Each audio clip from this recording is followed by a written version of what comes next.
ہاں اگر نفل پڑھتے ہو تو پھر ایسے کرو، ان نوافل میں اس دعا کو شامل کر لو، تو دیکھو نا مسئلہ حل ہو گیا۔ انہوں نے کہا وہ نفل جس میں یہ دعا شامل ہو گئی اس میں دعا بھی آ گئی نا بھائی، تو یہ عبادت اس سے بھی افضل ہو گئی۔ اب آپ نے یہ جو پڑھا ہے کہ 100 دفعہ فاتحہ پڑھنا، 100 دفعہ کل پڑھنا، جو میری بات مانو کچھ نہیں پڑھنا، یہ پڑھنا، دعا پڑھنی ہے اس کو، اچھا اس کو بھی شعور کے ساتھ پڑھنا ہے، ترجمہ اس کا آنا چاہیے آپ کو ذہن میں، اس کے آپ کو مثلا اس کا ترجمہ ہے اللہ تو معافی دینے والا ہے، تو معافی دینے والا، معافی دینے کو پسند کرتا ہے۔ اس میں دو پہلو ہیں بھائی، ایک رب بھی معافی دے، ہم بھی کچھ معافی دیں۔ دیکھو نا حضور کا ارشاد ہے لا یرحم لا یرحم، جو بندہ خود رحم نہیں کرتا اس پہ رحم نہیں کیا جاتا۔ وہ تو بندہ ہو کے کہے یا اللہ جس جس نے مجھے تکلیف دی میں آج معاف کرتا ہوں، تو خالق ہو کے مجھے معاف کر، کچھ تو بات کی جائے نا۔ انسان اپنے دل میں سارا کچھ وہ بغض حسد سارا کچھ نہ پالے اور اس کے بعد کہے اللہ تو معافی ہو گیا تو گھر جا دفعہ ہو، تو بندہ ہو کے معاف نہیں کر رہا، تو مجھ سے معافیاں مانگ رہا ہے۔ اس میں جملے میں دیکھو اے اللہ تو معافی دینے والا، اور یاد رکھو جہاں تک میرا مطالعہ ہے دو لفظ اس کے لیے آتے ہیں، عفو اور عافیت۔ عفو سیدنا ابو بکر کا ایک قول ہے، فرماتے ہیں جس بندے کو کائنات میں یہ نصیب ہو گیا اسے اور نعمت چاہیے کیا؟ اور میں نے پھر دیکھا، آپ ذرا غور کریں، دیکھو انبیاء علیہ السلام سے بڑھ کر اس کائنات میں کوئی نہیں، ہم معصوم مانتے ہیں ان کو، ہم ان کو معصوم مانتے ہیں، بلکہ ہمارا یہ عقیدہ ہے کہ کبائر کیا صغائر سے بھی پاک ہیں، اعلان نبوت سے پہلے بھی۔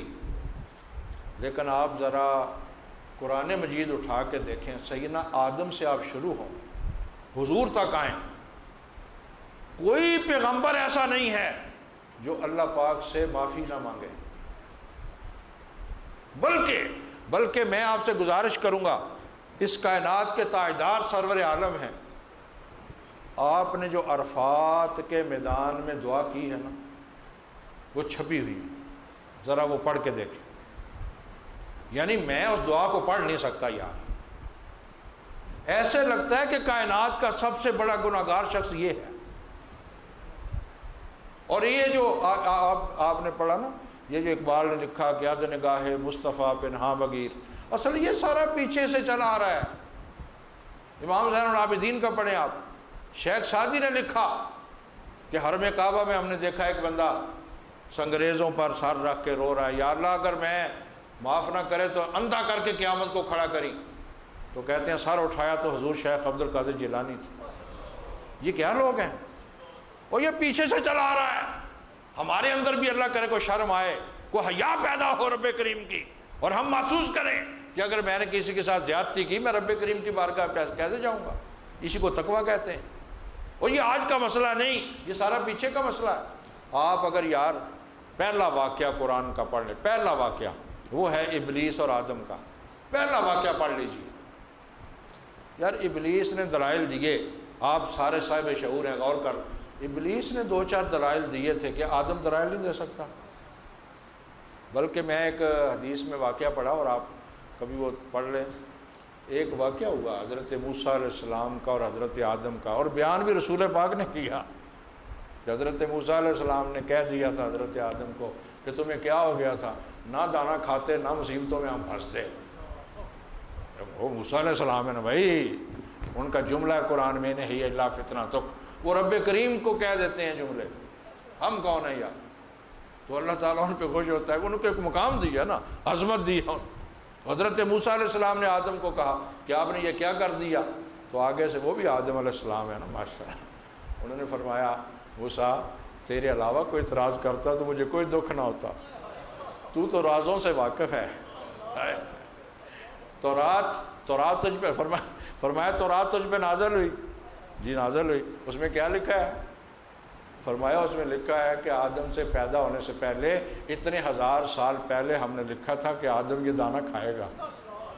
فرمایا تیری تورات میں یہ لکھا ہوا ہے تو مجھے بتا پھر اس کے بعد بھی کوئی گنجائش. فرمایا کوئی اور اعتراض کر. دیکھو میری بات، حضرت آدم نے دلائل دیے یا نہیں دیے؟ دلائل ہیں یا نہیں؟ بات کر سکتا ہے یا نہیں؟ لیکن آپ قرآن اٹھاؤ. شیطان سے پوچھا اوے کیوں کیا تو نے؟ اس نے کہا میرے پاس یہ دلائل ہے، او میں بڑا ہوں، یہ مٹی سے ہے، میں آگ سے ہوں، فلاں ہوں. آدم سے بھی غلطی ہوئی، آدم سے بھی غلطی ہوئی، لیکن پوچھا آدم یہ کیوں کیا؟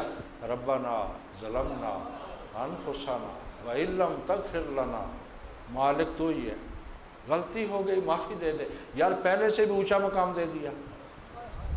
اب آپ کہیں گے جی وہ اندر و باہر آ گئے، کہہ رہے ہیں آپ کہہ رہے ہیں اونچا مقام مل گیا. اور ظالموں تمہیں پتہ ہی نہیں، اور پہلے رہتے تو تنہا رہتے، وہاں اولاد نہیں ہوتی، زمین پر اولاد ہے. اب جائیں گے کروڑوں اربوں کو لے کر جائیں گے. شیطان ہوتا رہے گا کہ یار میں نے چنگا کڑیا، یہ پورا لشکر اسلام لے کر ادھر آ گیا. تو پہلے سے بھی لوگوں وہاں سے شروع ہو جاؤ. دلائل نہیں ہیں، عیب ہے یا نہیں ہے، اللہ کی بارگاہ میں جھکنا سیکھو. اور خاص طور پہ رمضان شریف میں، چونکہ ہر بندے نے کوئی 10 تراویحیں پڑھی ہوتی ہیں، قرآن سنا ہوتا ہے، پھر گھمنڈ